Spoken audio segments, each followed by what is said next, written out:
Ken Deeks here. Welcome back to Book by Book. We're working our way through the Messianic Psalms of the Old Testament.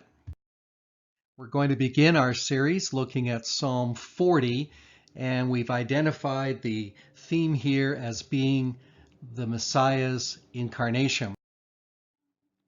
So let's start reading this. The first 5 verses of this psalm are really strike a tone of thanksgiving, tone of praise as David talks to the Lord. So let's read through these verses together. I waited patiently for the Lord. He inclined to me and heard my cry. He drew me up from the pit of destruction, out of the miry bog, and set my feet upon a rock, making my steps secure.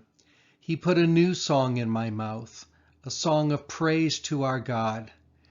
Many will see and fear and put their trust in the Lord. Blessed is the man who makes the Lord his trust, who does not turn to the proud, to those who go astray after a lie. You have multiplied, O Lord my God, your wondrous deeds and your thoughts toward us. None can compare with you. I will proclaim and tell of them, yet they are more than can be told.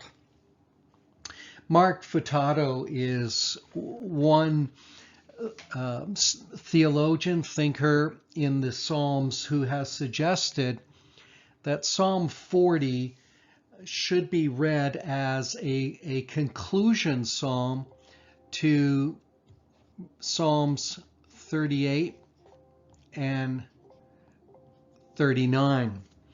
That whereas in 38, 39, are laments and prayers for help in a time of sickness and discipline from the Lord, and also possibly when members of David's own family have become his enemies, and so he's in conflict with his own family. And so here, at the beginning of Psalm 40, we find David's offering of thanksgiving for the Lord responding to his cries. We can look at a couple of examples. For instance, in Psalms 38 and 39, David waited and he cried out to God. But when we get to Psalm 40, we see the tone is now looking back in thanksgiving that the Lord heard my cry. For instance, in 38:15, but for you, O Lord, do I wait. It is you, O Lord my God, who will answer. So there's a calling out and a looking forward. And now, O Lord, Psalm 39:7, and now, O Lord, for what do I wait? My hope is in you. Again, very forward-looking and appealing and crying out to the Lord. But then over here in Psalm 40 and verse 1, I waited patiently for the Lord, and he inclined. So here I wait, but here I waited. So that which is prayed for in Psalms 38 and 39 comes to fruition in Psalm 40. Here's another example. In Psalms 38, 39, David is discouraged and depressed. Even look at some of the key words here in this passage. O Lord, make me know my end. What is the measure of my days? How fleeting I am. Behold, you have made my days a few handbreadths. My lifetime is as nothing before you. Surely all mankind stands as a mere breath. Surely a man goes about as a shadow. Surely for nothing are they in turmoil, going through all this trouble, this hassle, this suffering. And what's it all for? And then even when you have good times, when you heap up wealth, you don't really know what's going to happen to it after you die anyway. So you can see David here is in a pretty sour frame of mind.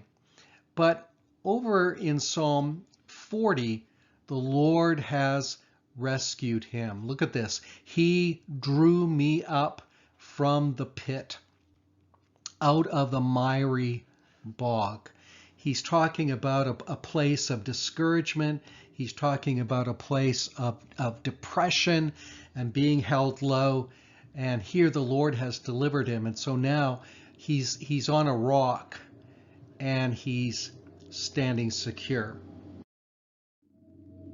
And then here's another example. His mouth is guarded in Psalm 39:1. I will guard my ways that I may not sin with my tongue.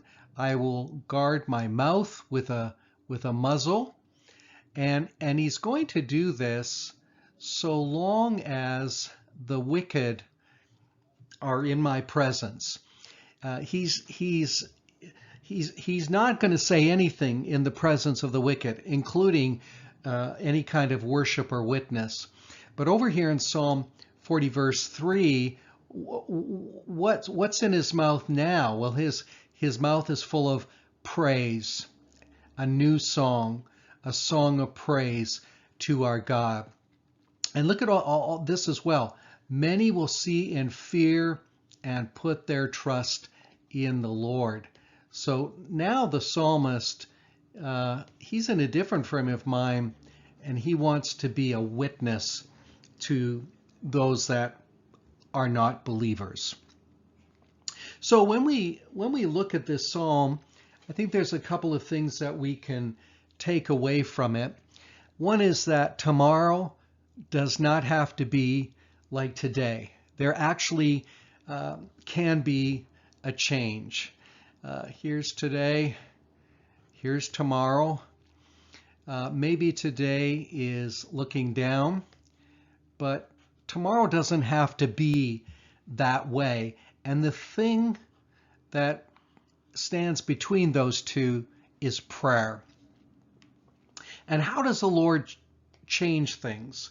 Well, sometimes he'll change our circumstances, but sometimes he'll change our heart so that we have a different response and a different frame of mind to our circumstances. So let's follow David's example, his holy example, and be people of prayer and people of trust, but also people of thankfulness once we hear from the Lord and he hears our cry. Until next time, the Lord be with you.